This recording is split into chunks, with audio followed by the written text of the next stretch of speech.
Un saluto a chi c'è e a chi ci fa, bentornati su Indie 101. Oggi vi parlerò di The Witness, un gioco rompicapo che è molto di più, oltre alla semplice apparenza. Un'esperienza che sfida le vostre capacità logiche e il modo in cui osservate il mondo circostante. Siete pronti a scoprire che cosa si nasconde dietro questo videogioco, nonché il mio videogioco preferito? Se pensate che i puzzle game siano soltanto una scusa per farvi lavorare il cervello, beh vi sbagliate. Aspettate di vedere che cosa ha combinato Jonathan Blow. The Witness vi farà sentire geniali o tremendamente stupidi. Dipende dal modo in cui vi approcciate. Forse conoscerete Jonathan Blow per il suo precedente titolo indie, Braid, un altro videogioco puzzle dove spremersi le meningi è all'ordine del giorno. Dopo questo suo successo nel 2009, Jonathan Blow fondò Tekla Inc. e nel 2016 mise al mondo il già citato The Witness. The Witness è un videogioco in prima persona dove l'obiettivo principale è risolvere degli schemi simili a labirinti. Un ringraziamento speciale alla mia assistente che mi ha fatto questo. Starete di sicuro pensando, ma che cavolata di gioco che è questo? Pure i bambini sono in grado di risolvere dei puzzle semplici così. Niente di più sbagliato. Beh, potranno sembrare puzzle semplici, ma vi assicuro che man mano che il gioco procede, aggiungendo sempre più condizioni, non sarà una sfida così facile arrivare alla conclusione. Ma soprattutto l'aspetto più interessante, ossia che nessuna di queste è effettivamente spiegata in maniera diretta al giocatore. Esatto, potrebbe sembrarvi strano, ma The Witness, rispetto ad altri giochi puzzle, non utilizza un sistema di menu per selezionare i livelli, ma lascia tutto nelle mani del giocatore per fargli scoprire che cosa è in grado di fare da solo. Essendo la mappa completamente esplorabile a piacimento, niente ci vieta di accedere ai livelli più difficili,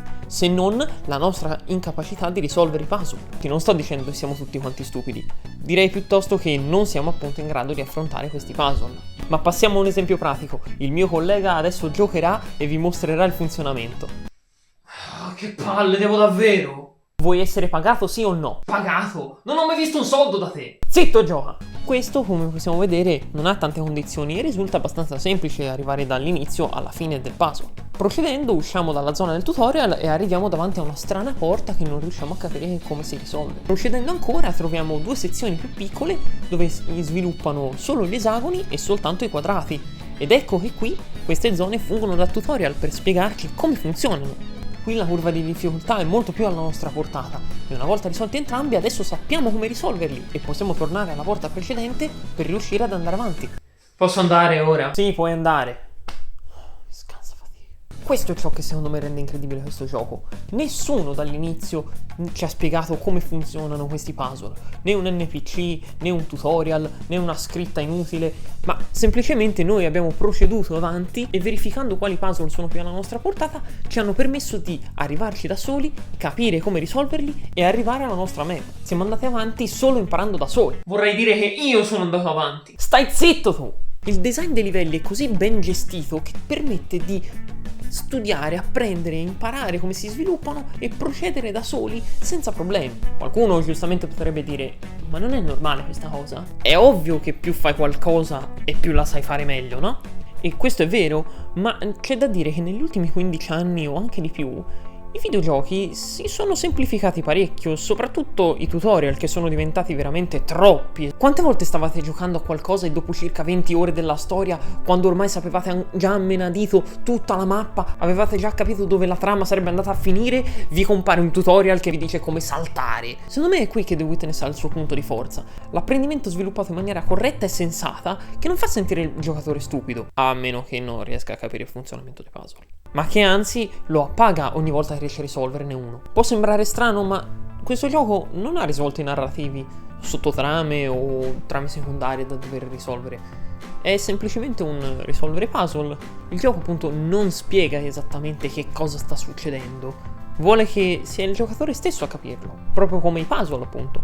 E una delle prime domande che probabilmente qualcuno si è posto giocandoci è: perché siamo da soli su quest'isola? In effetti non c'è nessuno, noi vaghiamo per queste zone selvagge, abbandonate, e questo porta a porsi molte domande, ma tutto quanto porta soltanto a un obiettivo: la montagna. Completando le varie aree sbloccheremo dei laser che punteranno esattamente qui, il luogo più alto di tutta la mappa, che fa intuire che c'è qualcosa di nascosto molto importante lì dentro, che probabilmente ci darà tutte le risposte di cui abbiamo bisogno. Non solo i puzzle sono fuori di testa, con idee geniali, anche fuori da mente umana, e che probabilmente soltanto un pazzo come Jonathan Blow poteva riuscire a concepire, ma che fanno capire anche la dedizione e la pazzia di questi sviluppatori.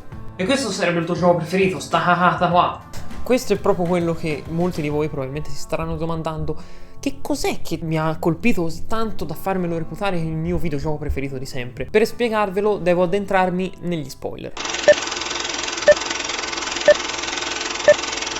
Dopo aver vagato per l'intera mappa e aver visto anche qualcosa di strano ogni tanto, raggiungete la montagna dove si trova un puzzle che si sovrappone esattamente col fiume che abbiamo visto da inizio gioco.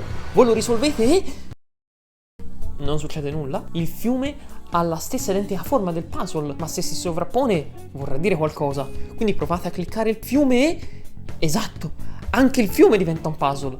Tutto ciò che ha la forma dell'inizio e della fine di un puzzle può essere risolto. E quindi sotto il nostro naso avevamo miriadi di altri puzzle, tra le nuvole, gli alberi, i fiumi, che non avevamo mai visto, ma che soltanto alla fine il gioco ci riesce a far spiegare. E ciò sarà anche fondamentale. Raggiunte le profondità della montagna e conclusi gli ultimi puzzle, ecco che tutti quanti verranno spenti di nuovo.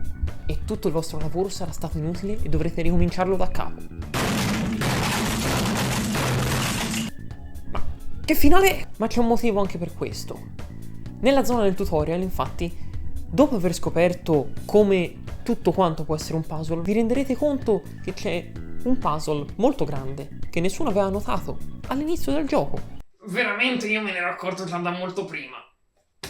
E proprio lì si nasconde il vero finale, perché il sole è l'inizio di un puzzle e il cancello iniziale vi porterà al vero finale, scoprendo che tutto quello che abbiamo giocato non era altro che un programma creato dallo sviluppatore stesso, un posto dove stare da solo, con i puzzle, stando tranquillo, rilassandosi, senza nessun problema. Ed è per questo che nel finto finale tutti i puzzle verranno disattivati, per poterli rifare ancora e ancora e ancora. Questo non è un buon motivo per farlo anche con me. Nonostante anch'io mi fossi arrabbiato all'inizio, giocando e rigiocando questi puzzle, anch'io mi sono reso conto che mi faceva questo effetto.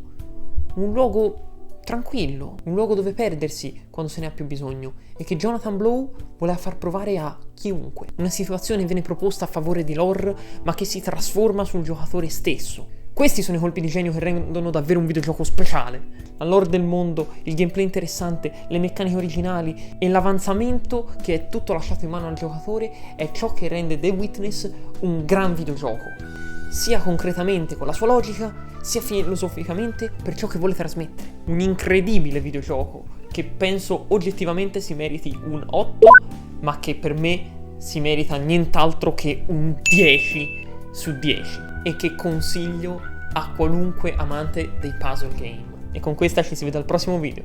Un saluto. Però io mi sono soltanto annoiato.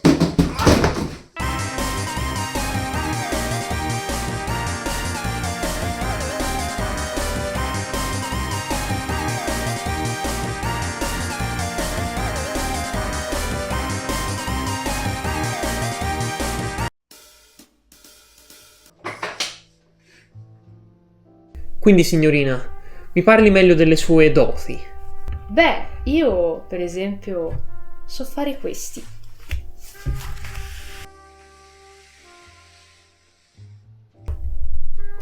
Lei è assunta!